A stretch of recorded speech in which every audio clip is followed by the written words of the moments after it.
نبی کریم صلی اللہ علیہ وسلم جب غسل فرماتے تو آپ پہلے اپنے دونوں ہاتھ دھوتے، پھر اسی طرح وضو کرتے جیسا نماز کے لیے آپ وضو کیا کرتے تھے۔ پھر پانی میں اپنی انگلیاں داخل فرماتے اور ان سے بالوں کی جڑوں کا خلال کرتے، پھر اپنے ہاتھوں سے 3 چلو سر پر ڈالتے، پھر تمام بدن پر پانی بہا لیتے۔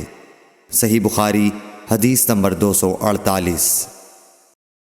حضرت میمونہ رضی اللہ تعالی عنہا نبی کریم صلی اللہ علیہ وسلم کی زوجہ مطہرہ نے بتلایا کہ نبی کریم صلی اللہ علیہ وسلم نے نماز کے وضو کی طرح ایک مرتبہ وضو کیا، البتہ پاؤں نہیں دھوئے، پھر اپنی شرمگاہ کو دھویا اور جہاں کہیں بھی نجاست لگ گئی تھی اس کو دھویا، پھر اپنے اوپر پانی بہا لیا، پھر پہلی جگہ سے ہٹ کر اپنے دونوں پاؤں کو دھویا۔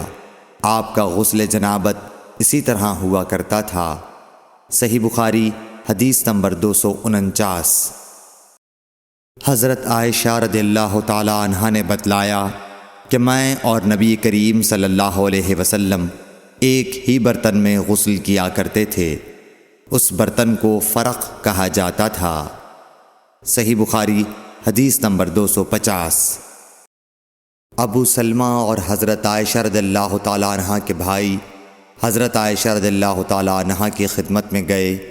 ان کے بھائی نے نبی کریم صلی اللہ علیہ وسلم کے غسل کے بارے میں سوال کیا تو آپ نے سا جیسا ایک برتن منگوایا، پھر غسل کیا اور اپنے اوپر پانی بہایا۔ اس وقت ہمارے درمیان اور ان کے درمیان پردہ حائل تھا۔ صحیح بخاری حدیث نمبر 251۔ ابو جعفر محمد باقر نے بیان کیا کہ وہ اور ان کے والد جناب زین العابدین جابر بن عبداللہ کے پاس تھے اور کچھ اور لوگ بھی بیٹھے ہوئے تھے۔ ان لوگوں نے آپ سے غسل کے بارے میں پوچھا تو آپ نے فرمایا کہ 1 سا کافی ہے۔ اس پر ایک شخص بولا، یہ مجھے تو کافی نہ ہوگا۔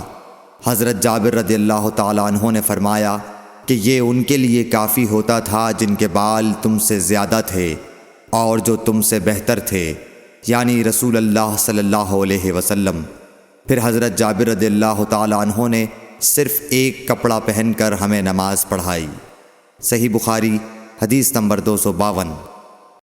نبی کریم صلی اللہ علیہ وسلم اور حضرت میمونہ رضی اللہ تعالیٰ عنہا ایک برتن میں غسل کر لیتے تھے۔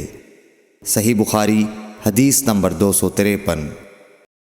رسول اللہ صلی اللہ علیہ وسلم نے فرمایا، میں تو اپنے سر پر 3 مرتبہ پانی بہاتا ہوں، اور آپ صلی اللہ علیہ وسلم نے اپنے دونوں ہاتھوں سے اشارہ کیا۔ صحیح بخاری حدیث نمبر 254۔ جابر بن عبداللہ رضی اللہ تعالی عنہ نے فرمایا کہ نبی اکرم صلی اللہ علیہ وسلم اپنے سر پر 3 مرتبہ پانی بہاتے تھے۔ صحیح بخاری حدیث نمبر 255۔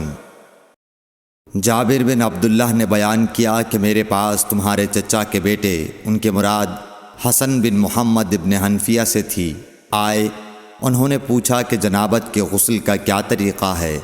میں نے کہا، نبی کریم صلی اللہ علیہ وسلم 3 چلو پانی لیتے اور ان کو اپنے سر پر بہاتے تھے، پھر اپنے تمام بدن پر پانی بہاتے تھے۔ حسن نے اس پر کہا کہ میں تو بہت بالوں والا آدمی ہوں۔ میں نے جواب دیا کہ نبی کریم صلی اللہ علیہ وسلم کے بال تم سے زیادہ تھے۔ صحیح بخاری حدیث نمبر 256۔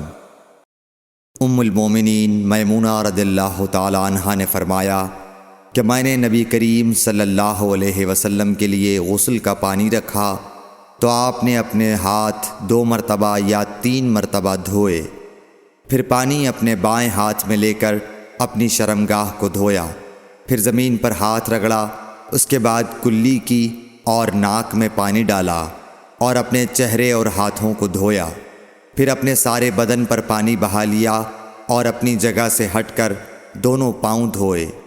صحیح بخاری حدیث نمبر 257۔ نبی کریم صلی اللہ علیہ وسلم جب غسل جنابت کرنا چاہتے تو حلاب کی طرح ایک چیز منگاتے، پھر پانی کا چلو اپنے ہاتھ میں لیتے اور سر کے داہنے حصے سے غسل کی ابتدا کرتے، پھر بائیں حصے کا غسل کرتے، پھر اپنے دونوں ہاتھوں کو سر کے بیچ میں لگاتے تھے۔